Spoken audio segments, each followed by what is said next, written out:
What could you get for it, you think?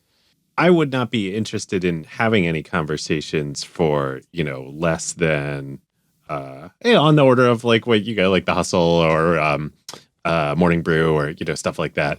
Tens of millions. Yeah.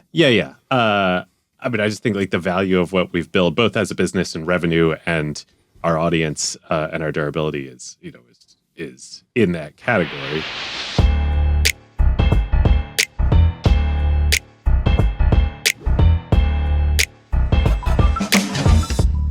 All right, what's up? We got a crossover episode. Call me Tim Hardaway. We got the guys from Acquired. Yeah, you like that? You like that on the fly? That's good. That's on good. The fly, baby. Yeah, that's for the 5% of listeners who know about basketball. So we got the guys from Acquired are here. We're doing kind of a joint episode, the old Alabama wedding, as I like to call it. We're getting cousins together here because you guys got a podcast that is pretty awesome. I remember when I was working at our previous startup, a guy came to me and was like, "There's a podcast you're gonna love. It's called Acquired." And I go, "What is it?" He goes, "It's like the backstories of these of all great tech acquisitions, like how it all went down. They go into like all the nerdy details." And then I binged you guys for like 6 days straight. And so that's how I kind of first got into it a couple of years ago. So welcome to the show, David and Ben. Thank you. We did a super fun crossover with you a couple of years ago now, but it was just with Shaan. Sam, you were off traveling the world, doing amazing things. Well, that's what he said. He was like, "You'll probably do something amazing." I was like, probably just like a doctor's appointment or something. Like, too fake. It's probably, yeah. You guys have totally come up since then. I mean, you were big back then, but that was like within the first couple months, I think, of you starting this. And it's just been awesome to watch how far you've come. That was kind of even though it was year 4 or 5 for us, that was kind of our early days too. Because Shaan, you're right, that we were mostly about acquisitions at that point, and we talked about the Bebo acquisition as part of the episode. And now we do these like 3-4 hour entire history and strategy of a company, regardless of whether there was a transaction. But that feels like I don't know. The funny thing about exponential growth is it feels like a lifetime ago all the time. I always think about that, like when you pick a niche and then you kind of are going to run out, but the niche can get you somewhere. So for example, I was thinking about this with CoffeeZilla, the YouTube guy who exposes people's scams.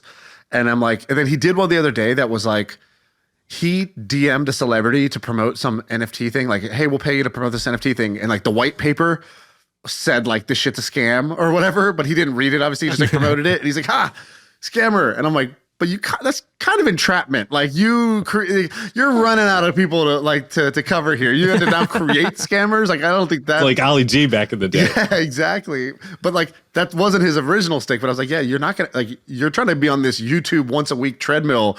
And there's not once a week going to be a giant Logan Paul, like celebrity name did this bad thing and I'm going to be the exposer. It's like, what are you going to do next Tuesday? Because there's not like, this isn't that current. But you guys did a good job of switching it up. People said that to us, Shaan. They go, "You're going to run out of ideas." And I was like, yeah, we might. But then it just kind of like morphed into like us saying a lot of like, it's like people are, when someone yesterday was like, "What's your podcast about?" I was like, well, the name's pretty bad. And it's definitely a lot about business, but we also make a lot of horrible jokes too. So people kind of like it for that reason.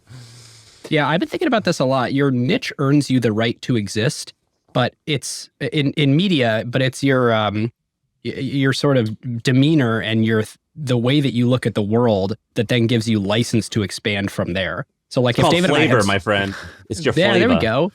I just think if David and I had started with like, we're a podcast that talks about businesses, it's like, cool, next. But if you like pitch people on really specifically what you'd like the job to be done of your show and their life is, then you can sort of like expand and explore from there. Right. Like producer Ben should have been like, Mormons taking over the world. Started with the Mormon community, then expanded from there. I remember talking to the guys from Wait But Why, that great blog. Yeah. And this guy. Wait, guys, is there a team? It's not just Tim? It's Tim, and then it's his childhood friend Andrew, who does like the back end, all the business stuff. They have like a really interesting business. They like acquire companies that are completely unrelated to Wait But Why. Like that's how they make their money. And then they just do Wait But Why for fun. Like that's kind of the model. But I was asking him about content. because I was like, I admire Wait But Why, so tell me about this. And I was like, I'm trying to figure this out.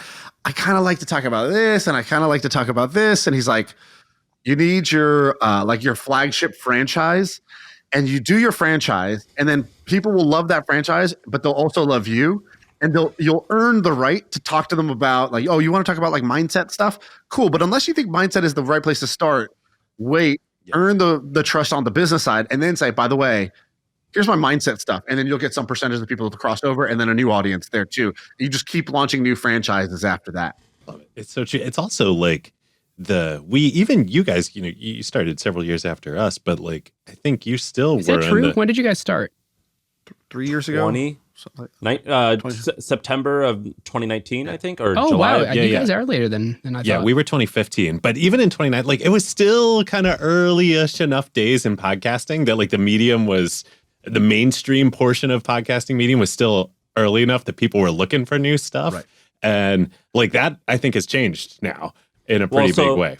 The way that it started was basically like I was in Austin or somewhere. I was living in San Francisco at the time, and Shaan texted me, and he was like, hey, I have an idea for a podcast. Here's the pilot. Do you guys does Hustle want to be the publisher? And I listened to it, and I just listened to the intro, and I was like, yep, we're in. Let's just air this exact one next week, and we'll start. By the way, that was a little bit of a fib. I basically told you, I was like, hey, why don't you do podcasts? And Sam was like, I got to hire somebody to do it. I don't know. We just focused on this email thing. I was like, well, I got a podcast. I'm going to do a podcast. Will you be the publisher? He's like, and I was like, I knew that to seal the deal, I needed to send him a file, but I hadn't recorded yet. So I go, I already did the first episode.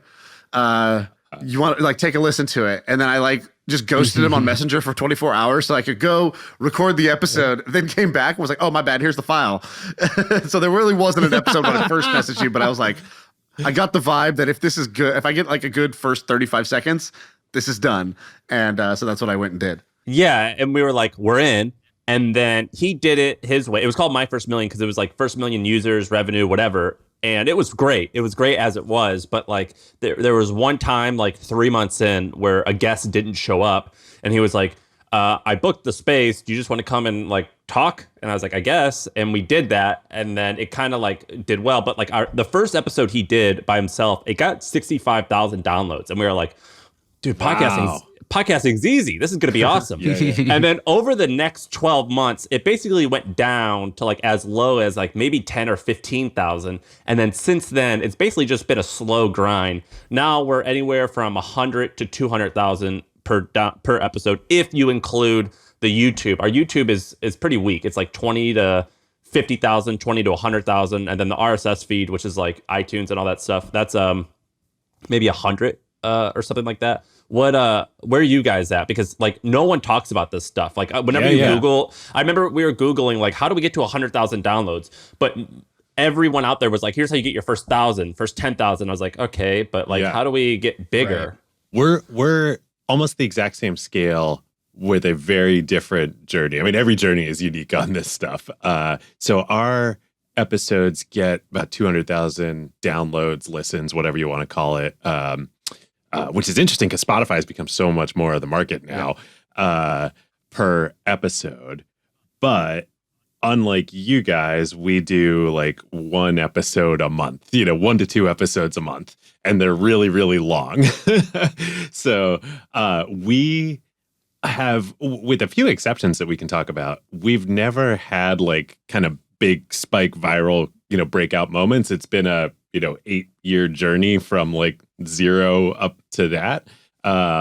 We don't really have spikes. There's spiky stuff, but it's not a true virality moment. And interesting. And you guys, so one thing that's interesting about content and media is everybody measures the number, nobody measures the quality, because the quality is way harder to understand. Yeah. But clearly there's a difference between 200,000 people listening to an episode of Acquired versus 200,000 views on a TikTok. Okay, we get that because it's kind of short versus long. But even if it was a podcast about sports versus a podcast about business acquisitions, the type of people that are going to listen to your thing are just inherently more valuable. Have you guys thought about that, seen that? Do you guys feel the benefits? I mean, that is the whole business. Not that we started or do this for the business side, although it's become a great business. That is the whole business side. And also on the content side too, like we started doing this for us to learn. And then we were like, well, who, would also want to learn from the, people like us. And that's kind of who we make it for. Like, so we struggle with YouTube, with TikTok, with Twitter. Like, we're not good on any of those other platforms, even though we do atomize content and do it now, because like it's just not kind of how we designed the show. And to ground it, 40% of acquired listeners are C-level or VP level executives. 23% are currently founders. 12% were previously founders. And if you break down by job, 17% are engineers, 15% are actively CEOs today, and 12% are product managers. Right. And so, like, the whole business for us, and to David's point, it didn't start as a business, but where we are today is like, I don't really want millions of listeners. I want Acquired to like kind of slow its growth, but saturate the niche that we're in, because I think it's the most valuable audience in the world. Right. And I don't know exactly what that leads to, but like all the conversations David and I get to have with our listeners because of who they are like super fascinating. Well, what will it lead to? So like, you can probably make a great living off of just the advertising, but I'm looking at your site. You don't sell anything. What's it going to lead to? Well, we do have merch. Well, that hoodie you're wearing right now is pretty dope. Is that merch? This is Marquez's hoodie. Yeah. Which David Immel, who's on Marquez's team, is become a good friend and is an Acquired listener, and he hooked me up with this. This hoodie rocks. Yeah, I sent a picture to our merch person. I screenshotted, and I had that moment where I was like, that thing where you're on a Zoom call. I don't know if you guys do this, but you screenshot and it's like makes the really loud ass sound of like a screenshot has been taken, and then you gotta like address it like it was a fart during the call. I was really worried that when I it's like, hey, how come you were doing that thing on every slide of my deck? Right. This is total digression, and we'll come back to it, but. Fourth Wall makes so Marquez is an investor in Fourth Wall. Walker Williams, the founder, he was the founder of Teespring. Awesome guy. We've gotten to know him. We're talking to them now. I think about our merch. Yeah, they are great, and they made this fully custom for Marquez, and it's the best. Marquez being what's his name? Brownlee? Is that his name? MKBHD. Yeah. You said it's YouTube. First name like he's Oprah. Like, I was like, who's this guy talking about? Oh, it's that guy. Well, he has like 20 million YouTube subscribers. I mean, I just know him as like the guy who reviews tech, but he also like has interviewed Tesla, Elon, and all these like great guys. I mean, he's cool. Unless they've come on this podcast, I don't know them. This podcast makes you what breaks you in my mind. He's also, the craziest thing is like, as if it wasn't enough to operate this like pretty large scale TV production studio at this point as a YouTuber. He's also like one of the best ultimate Frisbee players in the world. Oh, really? Yeah, he's a professional ultimate Frisbee player as well. I can see that. I can see that. That's a very obvious crossover. Do you so like when we'll just talk real insider baseball for a second and then we'll move on, but with podcasting, a lot of people ask us how to start it and stuff like that, and I'm like I don't know how to grow it. It's quite challenging. But what I've really enjoyed getting to know is like Andrew Huberman. I'm acquaintances, but not friends with him really. But like we'll chat every once in a while. And he's like, I looked on Spotify. We've seen each other with our shirts off, but I wouldn't call each other friends, but like we've saunaed together. This is what Sam be like, oh, I was probably at a doctor's appointment. But like your life is just like, I listen to you guys and I'm like, wow. Bro. He was on our pod, so like I know him like an hour plus like 5 text messages exchanged. So like that's the extent that I know him. But I think if you look at Spotify when he releases an episode, it's typically the most popular on the charts, and I think they're in the million per episode, which is how we like to measure it. Is there anyone else in the business category that's in the 200? All in's probably 400, maybe 500,000. Do you know like how big do you have to be some of the biggest? Of course, there's Dave Ramsey. He's in a whole different category. Yeah, it's funny. It depends because like business kind of gets lumped in with all these other like personal finance type categories. But I think in our ilk, they should make a separate like the budgeting category and move Dave Ramsey's ass over there. Yeah, out of there. And it's all in too, like, has been an amazing breakout. They've become more of a mainstream news and political show too. I mean, they still talk tech and business, but that I think is a lot of their audience, and they're huge now. But yeah, our category, I would say, like, Invest Like the Best probably is most directly comparable in terms of size and audience makeup. Also founders and David Senra, he's part of the Colossus Network with Patrick. Who else? Jason's other show, This Week in Startups, that we go on all the time. Logan Bartlett has a much smaller audience because he's much newer, but like A+ guests, and really, I mean, I think he's got the most valuable niche of niche in terms of the people who listen to his show. Why? Because they're VCs? It's like Silicon Valley insiders, for lack of a better. I mean, it's VCs, it's founders, but I think like his interviews, I always feel like he pulls out most valuable. Jeez, small boy stuff right there. Sam, let me ask you a different question that I've actually never asked. So David said something a second ago, which was kind of like, the paraphrase would be, we made the podcast for people like us, or we made the podcast that we would want to listen to. Is that fair to kind of summarize your position, David? 100%. And I feel like that with this podcast. I started the Milk Road that way, but it quickly transformed into like crypto news, which is actually not what I actually, people know this, I've said this, I don't read or consume the news. So it's really funny that we made a news like thing and got it big and then sold it. But like, truthfully, it didn't end up becoming the thing that like, I made this for me, for people like me out there. Sam, do you subscribe to that? Like, I guess like in theory, you could say the best thing to do is to scratch your own itch, to build the product you want, make it for people like you. Then you're not guessing. But then in practice, sometimes, the mass market is not where you're at and you go for that. So Sam, what's your take on that? I think MFM started that way, and it is mostly that way. Every once in a while, Shaan, we'll be like, we need more views. Let's like get this guest. And sometimes we give into it. Sometimes we don't. The hustle started out because I liked the news. And then about 2 years in, I was like, I don't care about the news anymore, but this is my job, so I'm going to keep doing it. I listen to zero business podcasts now. I basically only listen to like crime and fiction and things like that. And so I don't listen to business podcasts anymore, but I think this podcast has mostly stayed of just like, what do I want to do? What does Shaan want to do? What do we want to talk about? It's mostly stayed that way. But we do like have to fight. Like I was messaging Shaan like this last night, and I was like, dude, we need to be stricter about our guests, because we've had like a bunch of people like who asked to come on, and we're like, yeah, they're huge. And then I'm like, wait, I don't give a shit about this person. I wouldn't want to have if this person invited me over for dinner, I wouldn't be excited. And so we definitely have to fight that. I would assume, we're realizing that it's the case for us, although it's different because we tell stories. But for you guys, the reason your audience is here is for you, right? Like, it's not for your guests, right? Yeah, I think sometimes though the guests, I basically told Sam, I said there's three or four types of guests. Here's the four that I think exist. There's the people that are like us, and they're just bringing a different like flavor, new, fresh ideas. So like, for example, when you guys first came on, you got the shtick. You knew what we do on this podcast. I remember you guys came with a bunch of business ideas. You're like, oh, this Airbnb Wi-Fi network that's like, Oh my God, you remember even the idea. Yeah. As soon as I saw your face, that idea came back to me, right? I got like some people have photographic memory. I have an idea memory. I can remember any idea. So that was like, you guys got the shtick. So you came on, you brought ideas, which is great because the audience loves that. Steph Smith is a great example of this. She comes on, she brings ideas. People like her, even though she's not the big name, famous CEO of X, she does an amazing job. So that's like number one.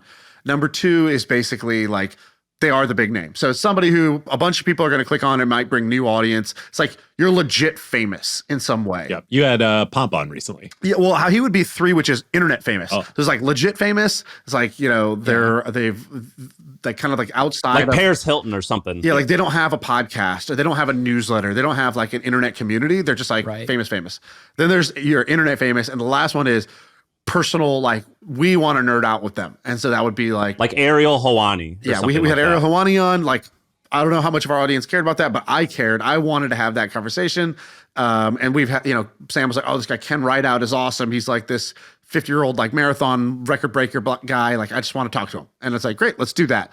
So it's kind of like we are going to be so into the conversation, and we are sure that this person is interesting to us. It'll be interesting to some portion of the audience, and so it's like, to us, those are the four. And I think the one you get tripped up on the most is just the legit famous person, because they don't actually listen to the pod. They may not bring the juice, And it's almost like the expectations are high and you almost disappoint because it's like, oh, all right, well, that was kind of a lame conversation with that person. And they don't have any of their own distribution. The nice thing about Internet Famous is at least they can help distribute the content. Right. But regular famous people, it's like unless they're getting put in People magazine or cast in the latest movie, they actually have no way to reach an audience directly. Yeah. You know who does that for us is Dharmesh, the founder of HubSpot. Every time he comes on, his episodes get really popular.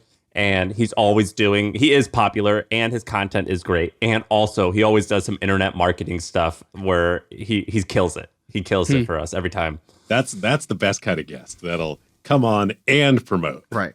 And he pays the bills too. So he's the sponsor, he's the guest, he drives the growth, he does it all. Dharmesh, come on acquired. The crazy thing we noticed about guests recently, just looking at our analytics, and the two things, and both of them are true 100% of the time without fail. One, every single time we set a new episode record, it is an episode that is like just David and I doing Nintendo, LVMH, Berkshire Hathaway, like our canonical 3-hour format.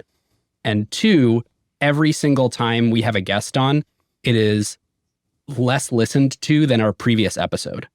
Yeah. Interesting. Right.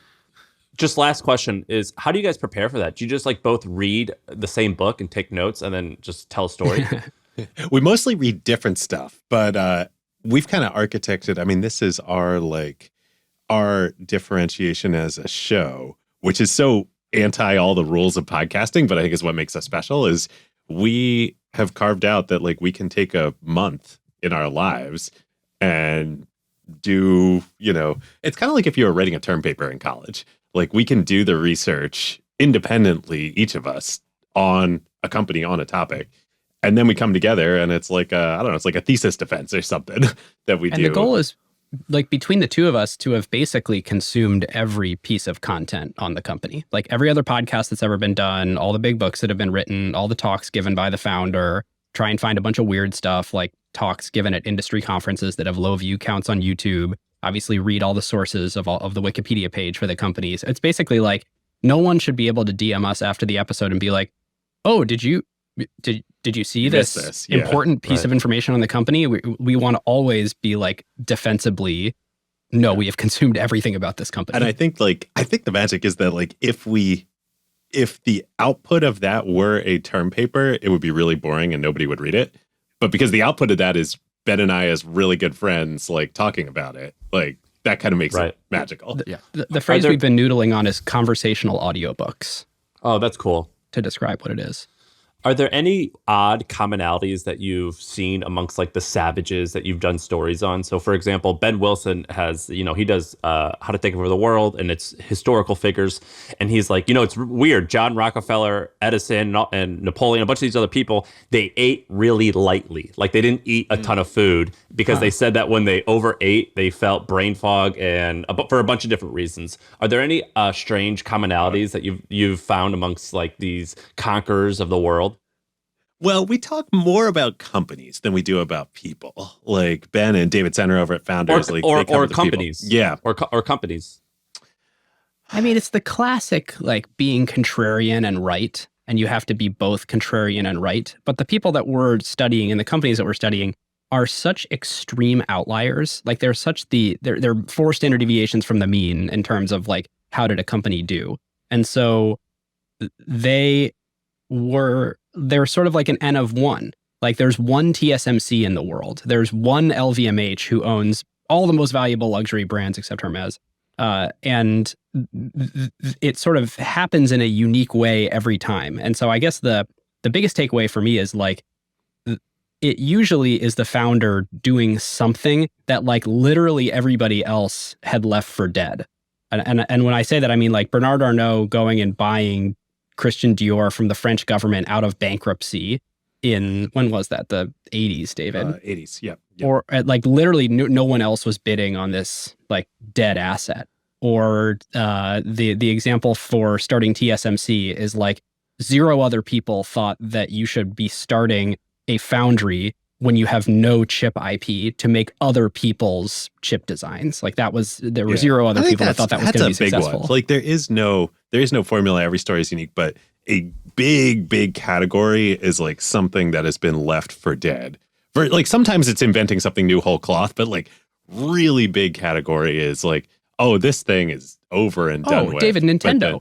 Yeah, like Nintendo, the Google. video like, game totally. crash of 1983, like the market for video games in the United States went from $3 billion to $100 million over the course of 2 years. Everybody was running screaming from the industry and they thought, oh, video games were a fad and it's over.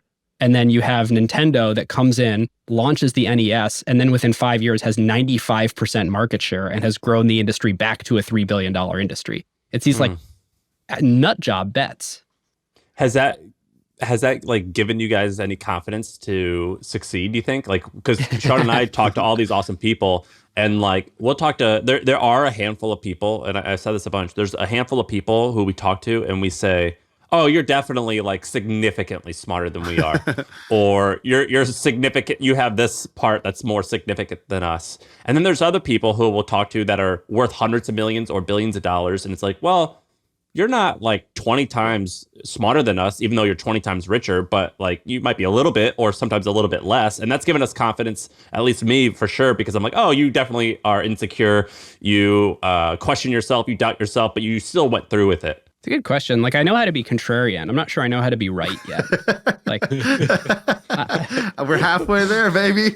Yeah, exactly. Like, I we know how to make. Everyone tells you should make short podcasts that release every single week, and you should have guests on to help build your audience. And we do basically none of those things. And everything that has worked for us is doing the exact opposite of those. And so, does that mean keep doing the opposite of every piece of advice everyone gives you because that's the path to success? I don't think so. But if we overfit to the data that we've observed so far, that is what it would look like. Right. And so I'm hesitant to like keep being contrarian for the sense of being contrarian. But I think the important part that comes with this is like having a iterative feedback loop with your customers, or in our case with our listeners, to understand like what makes you love this and how do we lean harder into that and sort of shut out general advice and pay more attention to like the things our customers are expressing. By the way, I've picked up a little poker tell on people who how do you tell a real contrarian versus a wannabe contrarian? This is a tell I picked up over time, which is in the tech world, I think because of Peter Thiel, there's this like kind of like real sex appeal to fetishization to be contrarian. Sure. And if you put it in your Twitter bio, you're probably not it. Yeah, exactly. Same with polymath. Yeah, polymath's another one of them. As being or visionary, as me and Sam have joked about, like, or like if you're an engineer being like slightly on the spectrum, it's like, oh yeah, that's another indicator of success. It's like, here we go. The one that is, I think, a tell when it comes to being contrarian is how excited are you that you have this contrarian idea? Because that shows people who are contrarian for the sake of being contrarian, meaning like they're really excited to tell you how they think everybody else thinks A, but it's actually B. Whereas the real people I've seen that are contrarian, they just see A, and they're almost like, I'm confused why people don't think A. A is clearly right. They don't spend time trying to like convince the whole world of it. Like, if they're asked, they tell the truth. And then when people react in a big way, like, oh man, I can't believe you think that. And they're like, I can't believe you don't think that. It just seems like the truth to them. And so that's what I've noticed is like, if you watch old videos of like, Peter Thiel talking, or like, I think Balaji is somebody who's like this today. They're happy to explain their point of view, and they explain it like, this is just what's going to happen, or this is what I believe to be true. But they don't get high on the idea of being a contrarian. It's a subtle difference. There's a bunch of people I've met in real life that I've noticed this on. It's hard to explain, but you'll see next time you kind of run into somebody who's over eager and over excited about the fact that they have this contrarian opinion. They're kind of just performing socially versus they actually believe that. It reminds me a lot of, it's like we all know this guy or girl who likes the idea of a relationship more than they like their current relationship. Right. And they're very excited to like have this particular lifestyle, and you can sort of tell you're into that new lifestyle you have more than the person you're actually with. Right. So right. Did you want a boyfriend or did you want Ben? Right. Like, who did you actually want here? Let me tell a story. It's interesting though. Like, go ahead. I was just gonna tell one on the thing, Sam, you talked about, like, what are the interesting success patterns? It reminded me of an experience I had a while back. I went to China when I was maybe 21 years old and got to go to the Alibaba. Like Alibaba flew out a bunch of entrepreneurs to go like meet with. It was supposed to be Jack Ma, but we ended up meeting with this guy David Wei, who's like their Jack Ma's right hand man. He was the guy who was running Alibaba at the time, and I didn't even know what Alibaba was. Like Alibaba was a big deal. Like now I'm like now I would have taken that really seriously. I had no idea who they were at the time.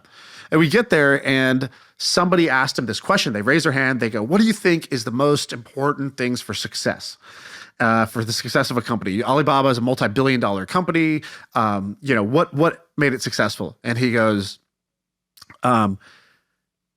models for success are misleading. They cannot be copied due to the like unique combination of luck, timing, all these other things. But he goes, but what you can ask me is a better question, which is, what are the common keys to failure? And he goes, they're always the same. Mm-hmm. And he goes, we study the things that lead to failure and just tried to avoid those. So he goes, I leaned in. I was like, oh, please blow my mind, sir. Go ahead. Yeah. And he's like, he goes, there's 3 things that lead to failure: money, plans, and technology. He goes, so our plan was no money, no plans, no technology. And I go, what? and like, this is crazy because like a tech company worth like $40 billion. Like, what are you talking about? And he goes, all right, here we go. Money makes people stupid. And when problems come up, their first instinct becomes throw money at it rather than attacking it with creativity. So basically, way back when Google was like dominating with AdWords. And so the people at Alibaba were like, we need to make our version of AdWords. And he goes, this is no ordinary. It's like, building this type of ad network is not like super simple.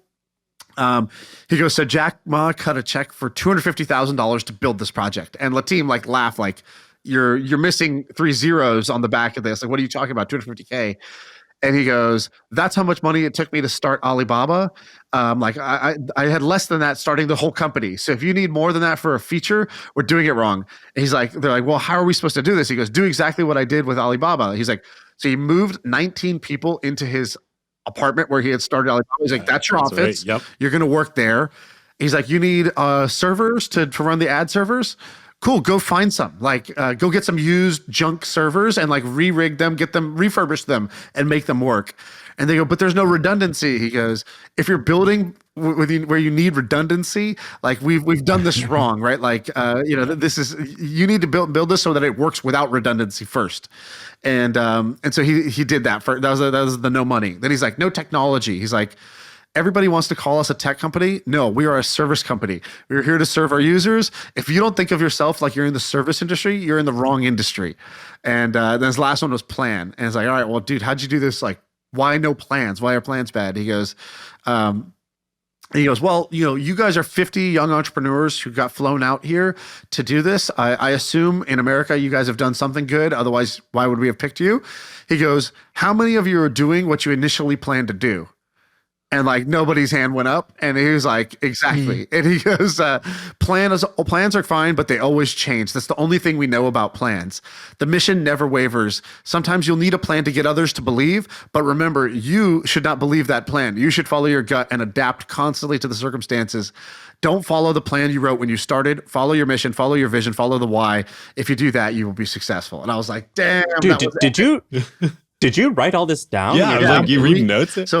So many years ago, after that event, I tried to write a book in like 2 weeks, and I wrote half of it. And so this was one of my chapters in that book.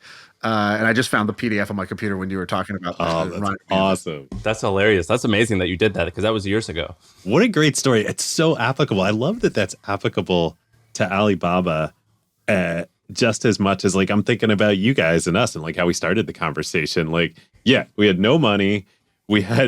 I guess we had technology in that like podcasting and the internet is inherent leverage. But none of us were like, we're building a tech company or we're building a product. It was like, no, it's like, we're just making something. And we had no plan. Yeah. Like, it's funny. Like we see a lot, I'm sure you guys do too.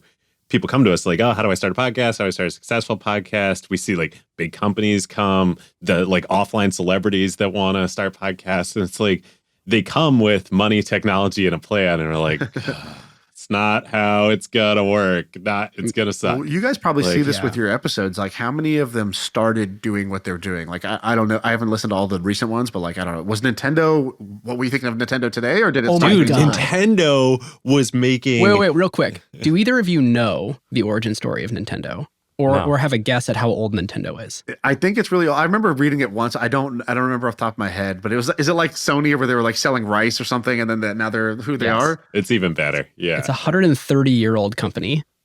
Yeah, started in 1890, 1889, I think. Yeah, and their original business was making Hanafuda cards, which is the Japanese version of US playing cards, but US playing cards were illegal to import, like because people from the US it was not legal to be in the country. And David, I think you at this point, they literally would execute you if you came into Nintendo Japan. started right after this, but before the Meiji Restoration, like Japan went through this multi-100-year period of strict isolationism where like you would be executed if you were a foreigner and you entered the country. Likewise, if you were a Japanese person and you left the country and came back, you would also be executed. Wow. But like playing cards are this thing that like has product market fit. So they're like, how do we gambling. make something like playing cards? Universal human need. So it literally started making Hanafuda cards, and their distribution channel was through the Yakuza to illegal casinos. Yeah. Yakuza being like the mafia. The Japanese mafia. Yeah. They started making these playing cards, and like a very small part of the market was like, oh, you have a pack of playing cards in your house. But just like everywhere else in the world, the market is casinos because you use a fresh deck for each hand so that there's no cheating. And so Nintendo is like deeply embedded with the Yakuza. And for like 60 years, this was their business before they started making toys. Wow. And then what? Some like visionary within the company was like, hey, this new thing is cool. Crazy family, like really tragedy of like this cycle of death and just like terrible parenting in the family. Passed down to 4 generations of the same family. But actually not the same family because they had no sons and they needed sons. So they were marrying their daughters off to people who could take over the business. Yeah, exactly. And one of these guys was basically just like so pissed off at like the family legacy that this is Hiroshi Yamauchi who started the modern Nintendo. And he was like, I want to diversify the business. I want to get out of this. And he did a partnership with Disney in 1959. Yeah, 1959. Nintendo brought Disney and Disney IP into Japan post World War II. Check this out. I literally have the cards. As toys Some or as acquired cards? fans sent them to me. Oh, wow. Started as cards. Yeah, and then they brought toys, and then they started making their own toys because they had like lock on the retail distributors. Oh, wow. So started as cards, and they were like, then they said to all these retailers, they were like, oh, you want the Disney products? You're going to take our products too. Was that Jiminy Cricket as the Joker? Jiminy Cricket as the Joker and Mickey Mouse golfing on this old school card deck. That's amazing. That's like you got to wear that. You got to wear gloves if you're going to touch that or something. That's like seriously an ancient artifact. This data is wrong every freaking time. Have you heard of HubSpot? HubSpot is a CRM platform where everything is fully integrated. Whoa, I can see the client's whole history, calls, support tickets, emails, and here's a task from 3 days ago I totally missed. HubSpot, grow better. Can I ask you guys a couple rapid fire questions about some of the companies that you've discussed? Number one, which company of everyone that you've went over would you want to own? Like which what's the one that you envy? Well, those are two different questions. Which would you want to own the stock of, and which do you want to be an investor in, or actually own the company? Yeah. The second, actually own, and which one do you envy most? Actually own, I think, is the NFL. Yeah, I think that has the most like durable franchise. And own is always a funny question because what's your entry price? Like, do I have to buy stuff at today's prices? But if I think about sort of like durability of the asset and I sort of ignore where things are trading and what market values today, the NFL is 7 layers of entrenched in our society. And to be an American at this point means to have the NFL in your life. And they also, David, you pointed this out on our episode, everyone thinks it's really cute to like stack rank all the media franchises. Marvel's worth this, and all the way at the top of the charts, Pokemon's worth this. But like the NFL is worth so much more than any of those. The NFL TV contract alone is $12 billion a year. The most recent set of rights they parceled up was like 100. No, isn't it? Now it's like 18 or 19 billion a year, I think.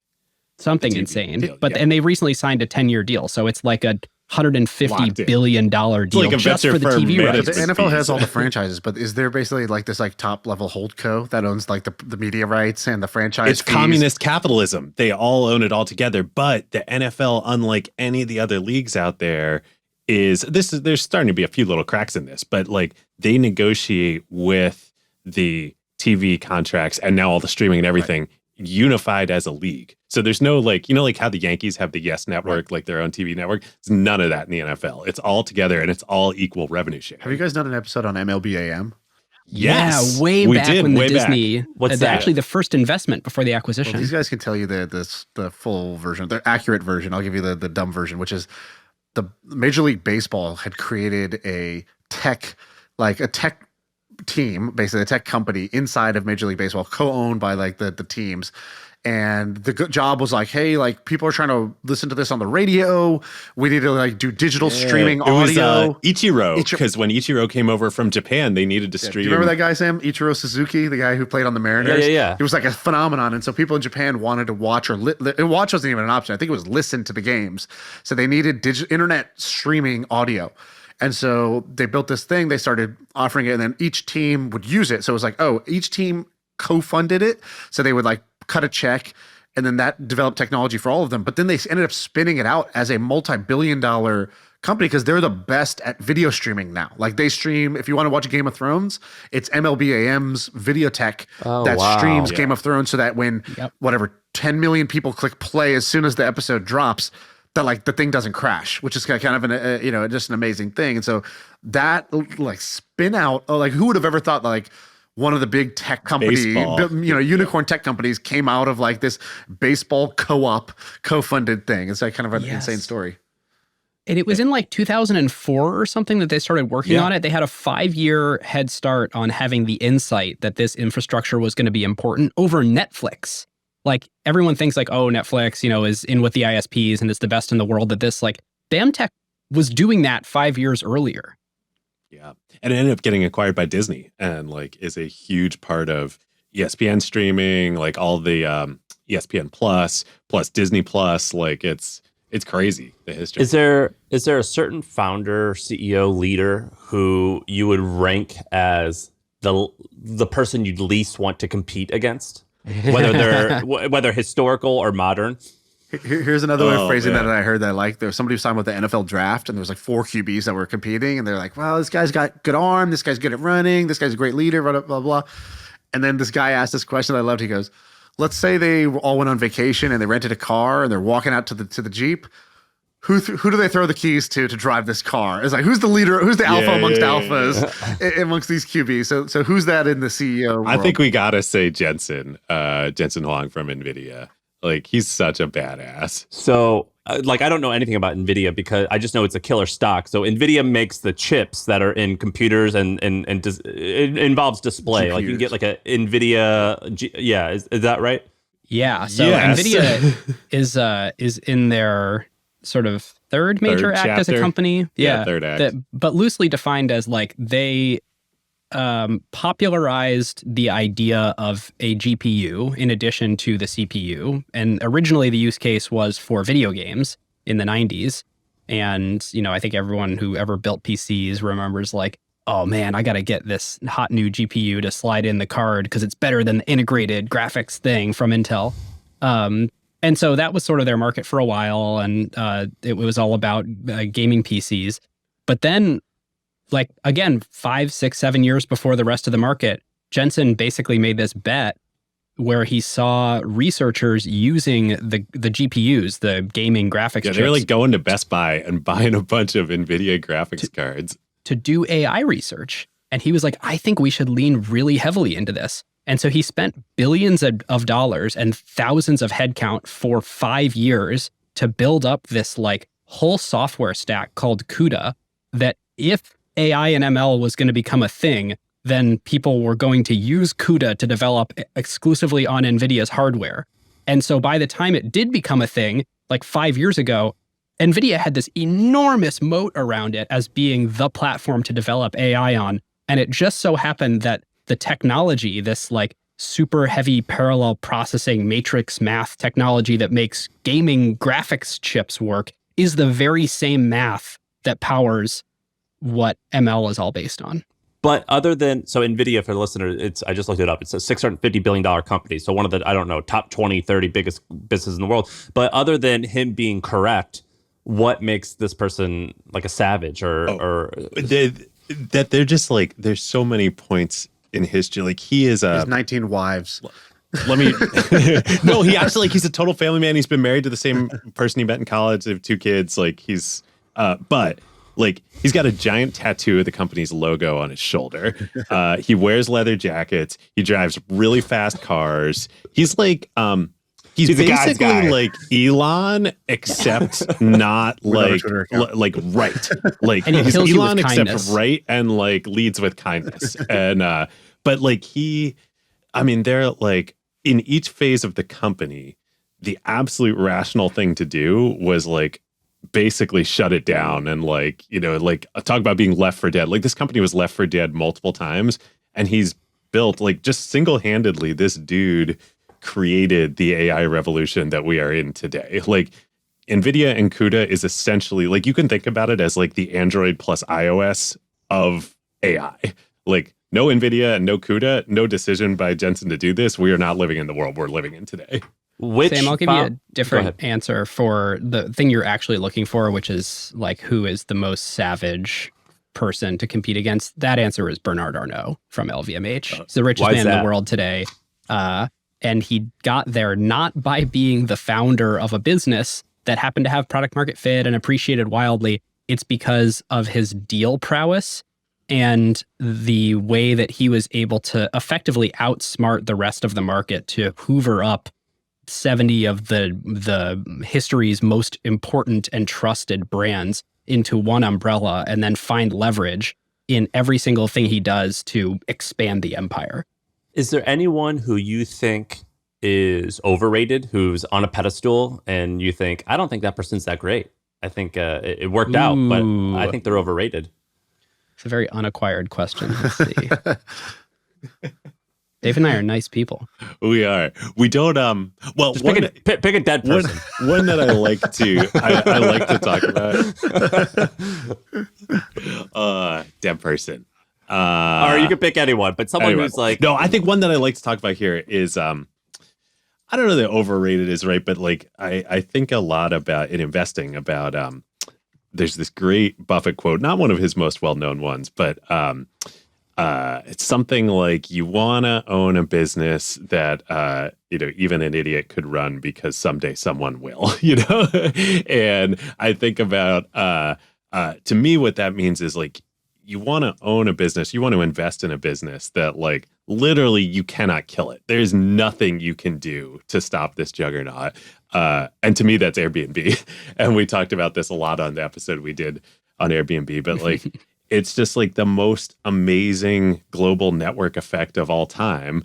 And literally, like, I don't, this is my opinion, but I don't think there's anything that any manager could do to change to inflect the trajectory of that ship, So I like, there's a long story. I don't feel like telling it, but I had a job at Airbnb when I was like 22 and I dropped out of school and moved out. And then I got denied, whatever.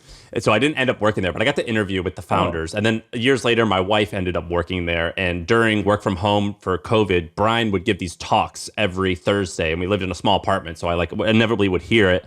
I think that I agree with you. It's once you have a marketplace that's working, it's hard to screw it up. eBay is doing a good job though. But if it works, like it's a great thing. It's quite durable. But I would listen to Brian Chesky give these 30-minute like Thursday talks. That guy is bad to the bone. I read a little bit. I read the Walt Disney biography, and he reminded me exactly of him. He is I think someone said there's a difference between a missionary and a mercenary. Mercenaries are hired guns who are ruthless, but missionaries, they really care about what they're doing. I sense that with him. That guy, I think, is a bit killer. I think that he's people think of him as this nice guy, of which I think he is. I think he's way, way more of a killer than people give him credit for, and he's very wise. He's a really good leader. But that's cool. I like Airbnb, and I And I think it's cool that I agree that it probably would be hard to kill. And last question, which person who you covered would kick your ass physically and you'd least want to have a physical confrontation with? I mean, actually, Jensen. Yeah. You think so? Well, he's getting pumps up there iron. in age, but like, yeah, no, he lifts. He's just like such a character. Ooh. Well, I mean, we're coming right off of Nintendo, but like, Hiroshi Yamauchi back in the day, not because he was physically intimidating, but like literally like that man was in bed with the Yakuza. Like, you know, I got you it. do Doug not Leone. cross him. Oh, Doug Leone, would yeah, kick for sure. Like David and I walked in to interview Doug Leone. It's a great story. And Doug Leone's the founder of Sequoia. Yeah. Not the founder, longtime but managing partner. Yeah, Got it. A head honcho at one point of one of the best venture capital firms ever. Through Google and, you know, the true heyday of Sequoia, which, or you could argue that was recently, but amazing era of Sequoia.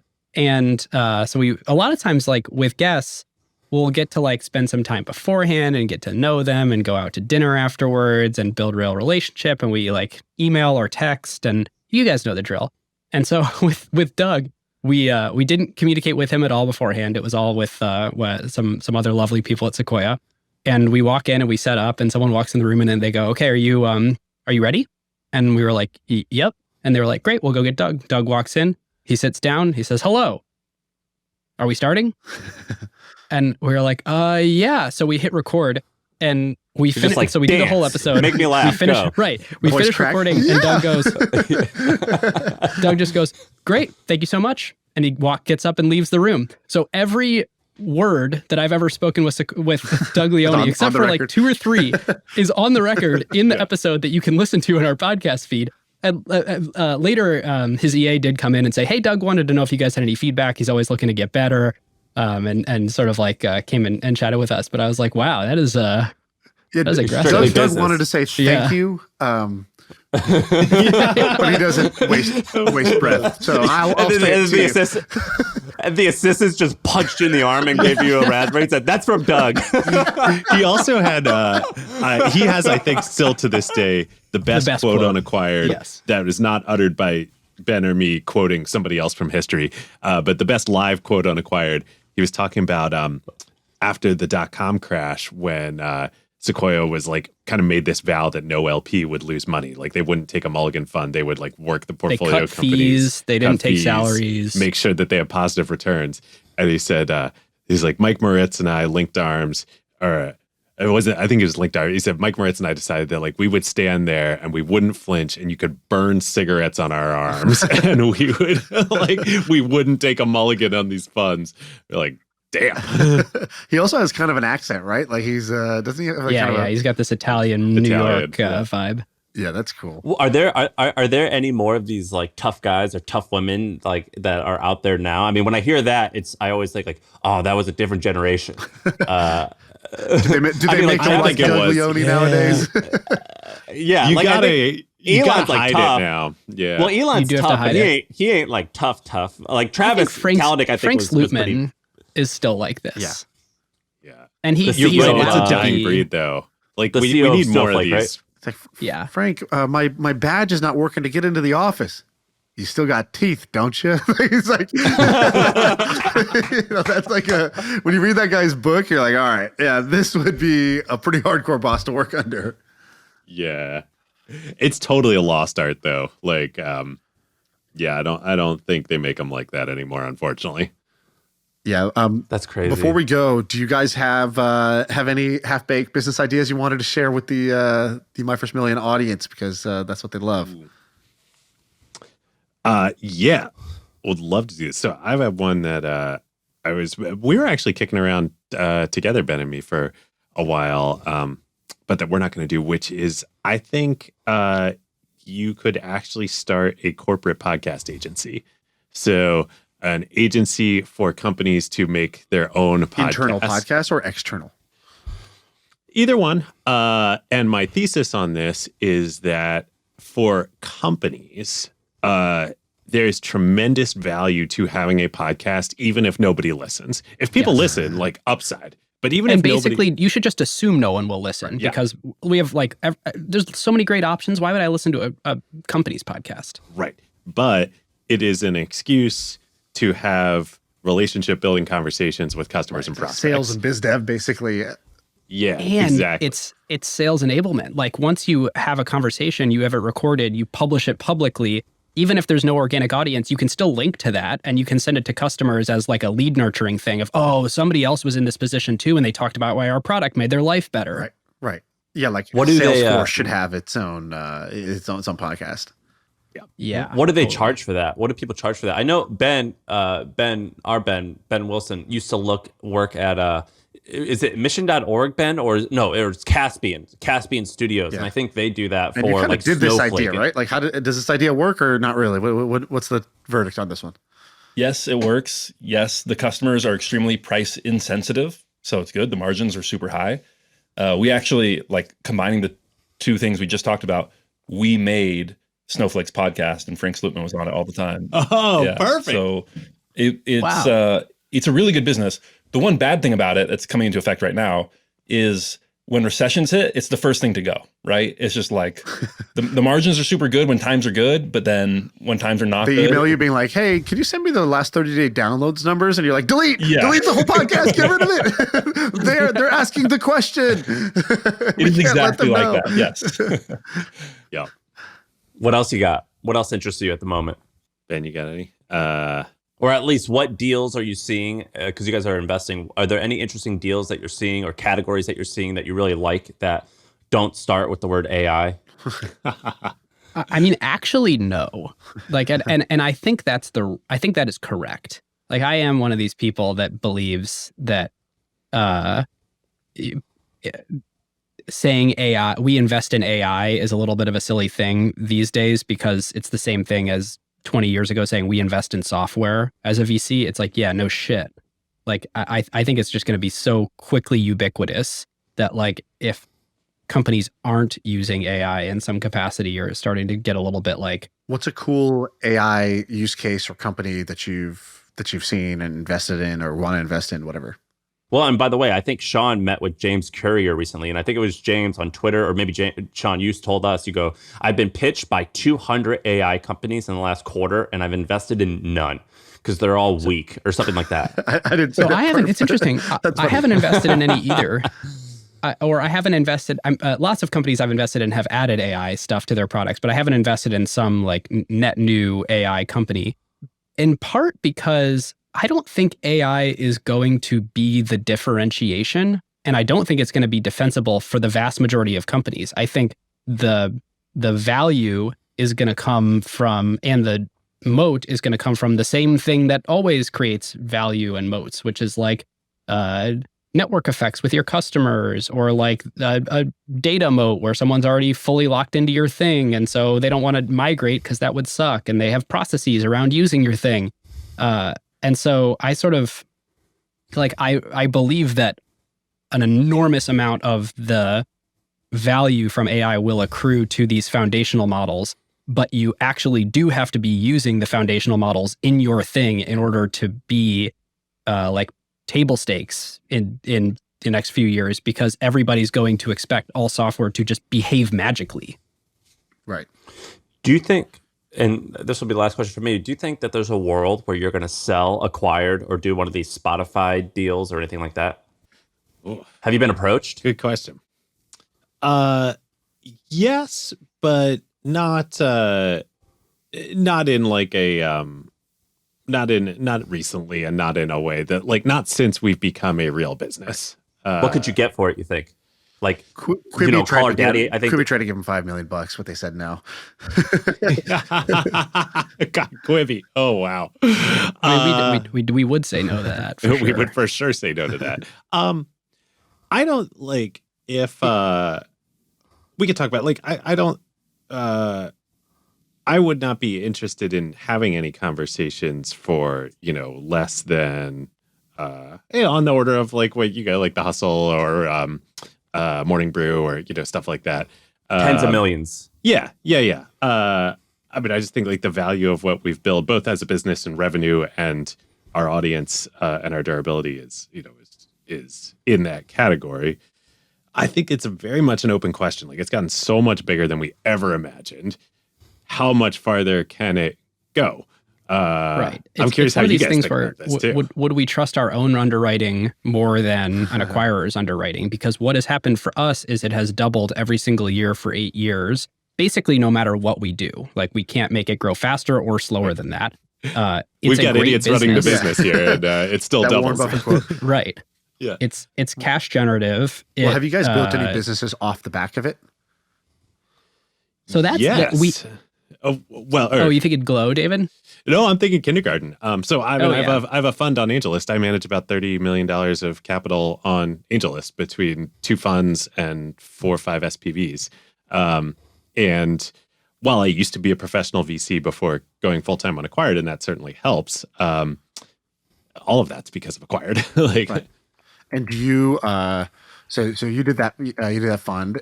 Anything else that you guys have done that you've launched off the back of it? Because what we found was that a podcast, like you said, it's very hard to make it grow faster than its kind of like natural word of mouth, virality, interest, and like kind of the TAM of that market. Like the Andrew Hubermans are rare. Normally it's a grind. Yeah. Yep. And even him, I don't think he can make it grow much faster or slower. Just like good execution is obviously the only thing you control, but like a lot of people can do good execution and their growth rate will be, somewhat linear. It's not going to like get much fat. The slope doesn't change that much. Do you but the thing that I think what we found was that you could build businesses off the back of this audience, whether it's a fund or other products or services that can be more valuable than the ad revenue of the business of the podcast itself. Do you guys do that or think about that? Like Shaan mentioned a company and they're like, oh, we just did $1 million in revenue. So, and it's like, oh, well, I gave a company a plug that I invested in. I was like, hey, I use it for this reason, blah, blah. It was like, an ad basically, but it wasn't meant to be an ad. I was just explaining how I use this thing. And they booked $1 million of ARR off of that, which was like pretty crazy. Yeah. So that happens to us all the time, which is why all of our sponsor deals are these like 6-figure, very meaningful, and long-term. We do these 6-month sponsorships. And most of our sponsors are now, 3, 4, 5 seasons in. Like, it works. And so the question is the right mode for us to operate in, keep doing these big, deep sponsorship deals with companies for cash, or do we try to start companies or find some company that's at an inflection point and say, let's trade equity? Or I think we're pretty early in the thinking there because we're like, it would have to be really the right type of company that is a high LTV B2B SaaS business that's reaching founders and CEOs and technical founders, and that would have to be the audience. Like, I don't think we're going to launch an energy drink brand and have that kind of pencil, but I don't know. We're open to the possibility. I think there's also for us, I'm curious how you guys think about it because you are getting into this game. I don't want to speak for Ben. I don't want to run a company. I want to tell stories and invest. So I don't really want to build products or manage teams. So I think it's likely that we'll continue going that route. I don't know. Ben has experience actually building things, so he may feel differently. But this lets us benefit from the upside of companies using Acquired as channel without us have to be involved in the muck of building that company. Yeah. And maybe at some point that our desire will change there. But how do you? I mean, you guys have built companies. You guys are building products. Like, how do you think about this? I've thought about it both ways. Like, I'm like you a little bit, where I have the most fun when I get to just tell stories, nerd out about stuff, go learn new things, and then come back with like, I want to go down rabbit holes and then take the most interesting, 1% of things that I found and share it on this podcast or on my newsletter. And that's what I like to do. That's the sort of highest enjoyment. But I also love money. And so I'm like, okay, cool. And I also like the thing I study is about how people make money and business and create wealth.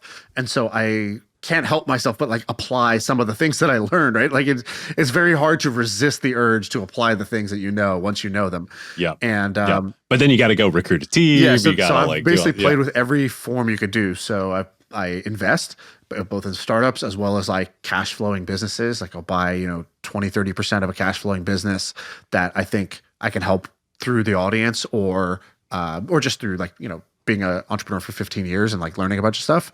The second thing would be starting a business. So I started the Milk Road off of the podcast. I think the podcast helped us get the ball rolling there. And then, I've launched like courses or things like that just are ways to take the curiosity and say, oh, I learned a bunch of stuff. Could I teach it? And then, and I also thought about, so buying businesses, investing in startups, building a startup on my own, or not doing any of them, not being operational at all. Like I've played with kind of all of them over the past 3 years in different ways. Like we sold the Milk Road in part because, okay, that business is working and we got a great offer, but the best part of the offer was, oh, I don't have to operate any business anymore. If I do this, that's appealing to me. Whereas Sam just launched Hampton last week, or I think it was last week. We came. I saw. Congratulations. And Thank you. I feel like you don't have to do sales for the next year based off of like, the blitz that you were able to drum up across the pod, Twitter, everywhere that you tried to do, right? Like, I mean, you could talk a little more about that, but seems like you crushed your demand side. Yeah, so basically in 2022 and 21, I was inspired by Shaan. I was like, all right, fine, I'll invest a little while. And so I gave it like a 6 to 12 month try, and I was like, I hate investing. I totally dislike it. I think maybe I could be pretty good at it, but I it's not for me. I don't like taking a minority interest in things. That's I personally like owning all of something, and I think of myself a little bit as an artist sometimes with these companies. Like it's like I like to be creative, and that's kind of how I like to express myself. So I prefer that and so that's why I launched Hampton, was because I was like, this fits my interests. I have a competitive advantage here. And so when I announced it on the pod, we now have 5,000 people who applied. And so awesome. We're like, and it costs $8,500 a year to join, and we're being very meticulous and very slow about who we're adding. But that's very likely going to be a very, very large company, I think. We have a CEO, Jordan, who's amazing, but like we're not taking any outside capital. And I prefer, Shaan likes to do lots of things, and I know a lot of people like to do that, lots of things, and I know a lot of people who succeed really nicely with that. Me personally, I prefer focus and just doing one thing at a time, because my brain, it's really challenging for me to jump from thing to thing like an investor needs to. And so I prefer like spending 5-10 years on something. And so I intend to start a company, maybe another one in a handful of years, I'm not sure, rather than investing. I actually think that Shaan's way of like doing cash flow businesses and owning a portion of them, that's actually the easier way, I think, to make wealth. I just don't find enjoyment on it. I'm a dopamine fiend, and like seeing sales come in and like making decisions, I get like, it's my alcohol. I like getting drunk off of that. How do you think about the business of the pod of My First Million? So the podcast is owned by HubSpot, and we get paid strictly a performance fee. And so when it kicks ass, which it has, we get paid good money, as if we have had advertisers. Yeah. And so, but HubSpot's been great. Like not one time have they ever censored us or said, "Hey, you made a bad joke. Don't say that." And so it's been pretty good. There's definitely, I wouldn't say complicated, but it's a new relationship that we're definitely trying to figure out of like what to do, because frankly, HubSpot's an awesome partner, but at the same time, if Shaan and I bounce, they don't have shit. Right. And so I think we're both sides of that are trying to understand what we can do and how far we can push things, and we're definitely still figuring that out.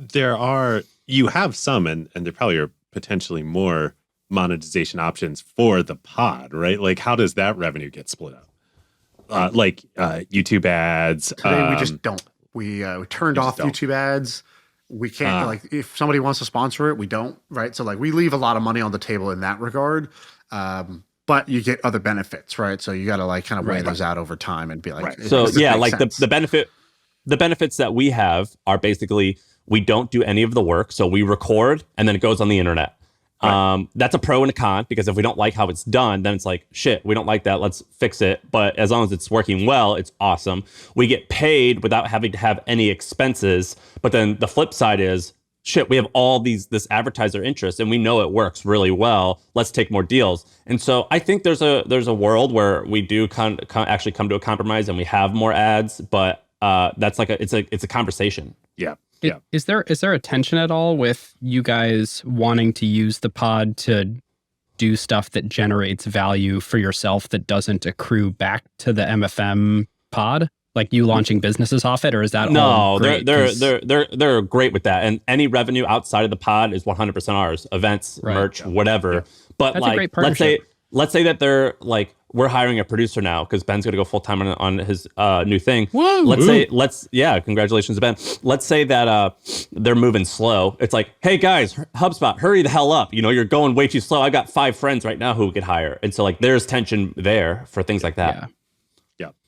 Well, probably all the business activity, all the stuff you guys are launching outside of the pod just brings attention back to the pod, right? Yeah, So like it also brings credibility, It's a right? win-win. Because how many people do you see on YouTube or TikTok or Twitter, wherever, that are like, basically these like business gurus or like, advice guys. Right. And you hear the advice guys and you like click their bio and you're like, so what have you done? What do you do? Oh, your career is giving advice. Okay, but where'd you get that firsthand knowledge? Do you have any battle scars? Like, oh no, you're the bald barber. Oh, great. Like, I'm not sure that I want that. Right. So I think that's also helpful, right? Because if like Bald barber, by the way, chef's kiss. oh, thank you.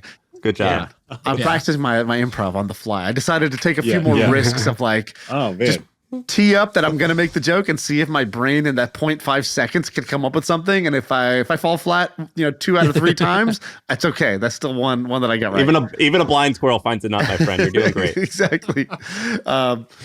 So yeah, basically, I think it gives credibility, right? Like during the pod, I built the Milk Road and sold it during while the pod was live. So that adds some credibility. During the pod, Sam launches Hampton. It's clearly going to be successful or already off to a successful start. It gives the pod credibility. And I think that's why why does All In work really well? Like obviously they have good banter, they have good things to say, but I think a big part of it is they bring a certain gravity to the room because they're participating in the story as it's unfolding. yeah, like the easiest way I explain it is All In is billionaires talking about billionaire shit, and my first million is millionaires talking about millionaire shit. and I've heard people like college kids come out and be like, "We're broke guys talking about broke guy shit." And it's like, all right, fantastic. That's the way to go. But I think it adds credibility because there's a lot of people out there who will create content, tell you about the next big thing, but they don't invest. They don't have skin in the game. They don't know actually what's going on, or they'll tell you, how to be successful. And they're, broke and depressed. So it's like, you got to be careful with who you listen to. It's like, I'd rather listen to somebody who's done it before than somebody who hasn't. It's just as simple as that. Yep. Which that I think is the whole unlock of podcasting that is a problem with the traditional media industry. Like one of the, it wasn't explicitly in our minds when we started Acquired, but I'd gone to business school. I went to Stanford, I did my MBA there. It was a great experience. But the classroom experience, the professors, not the guests who had come in who had done stuff, but the professors who were full-time academics. And then the cases that we would do, just be like, you guys didn't do this shit. Why are you telling me about this? I want to hear from the people who did it. Or the journalists that cover the tech industry. It's like, how many people go from being successful founders to entering the journalism industry and writing for a paper? That's why I like Michael Morowitz, by the way. Michael Morowitz, Doug Leone's partner. Yeah. Moritz, yeah.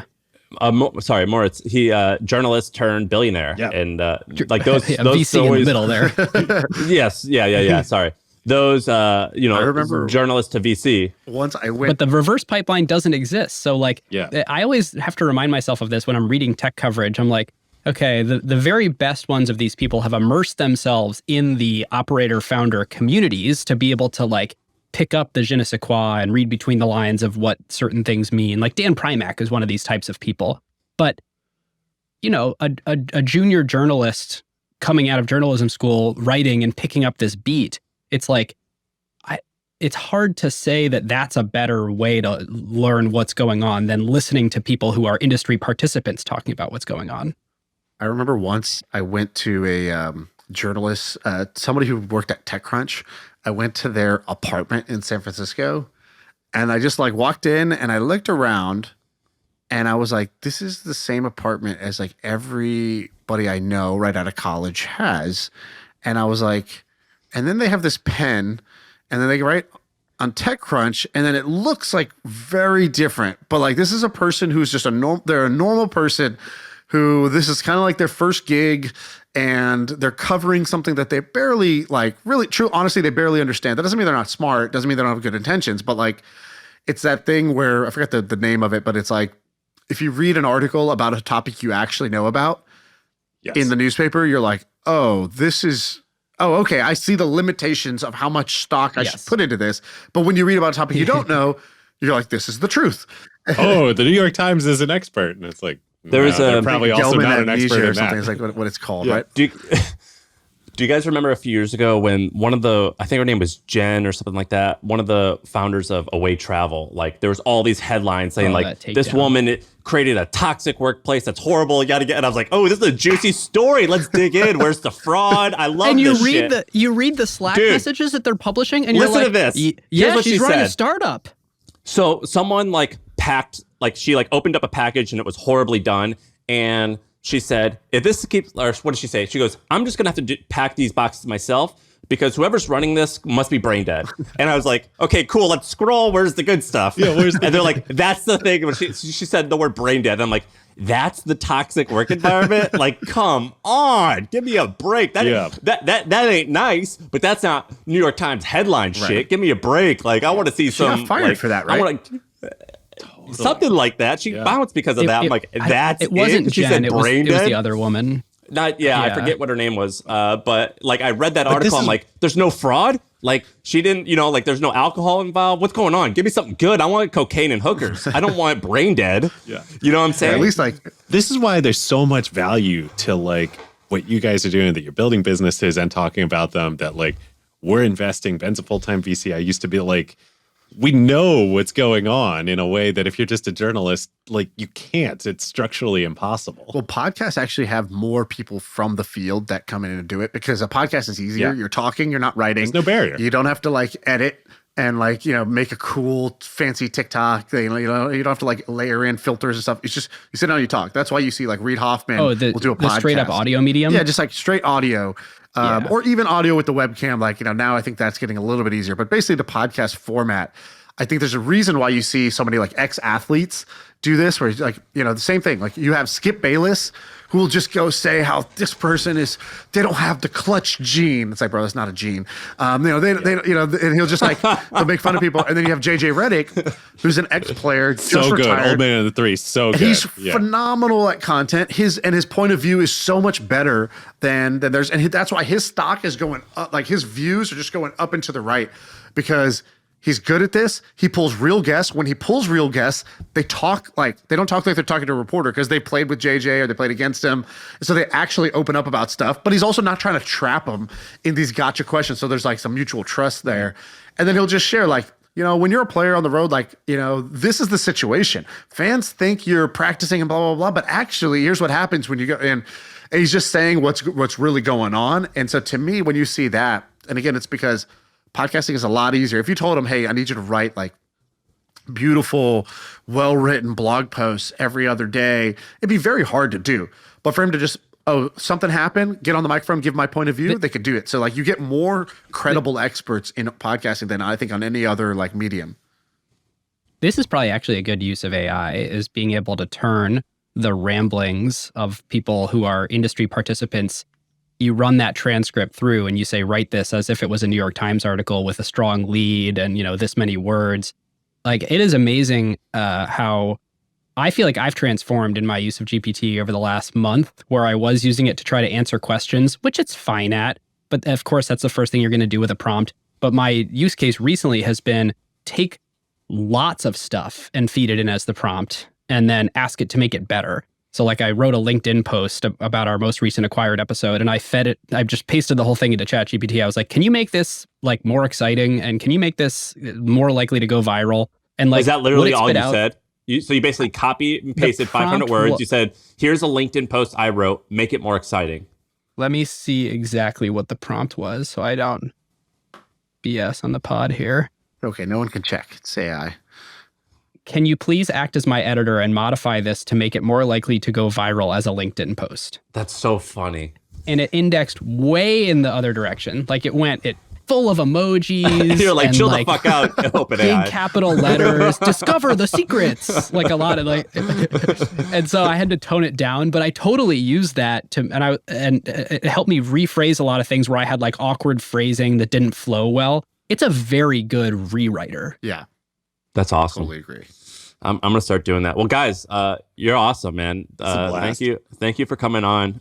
If you're listening to our pod, go check out Acquired. If you're listening on Acquired, as we call it. Should we teach them the gentleman's agreement, Sam? Yeah. Go ahead. With the ladies' understanding, right? Is that I feel like the gentleman's agreement and the ladies' understanding has become like, in wrestling, when The Rock would take the microphone, he'd raise the people's eyebrow, and he's going to hit him with like the expected thing. But for some reason, you get excited just to hear him say it. Sam, You want to hear it again? That's how I feel now with this is your catchphrase. Go ahead.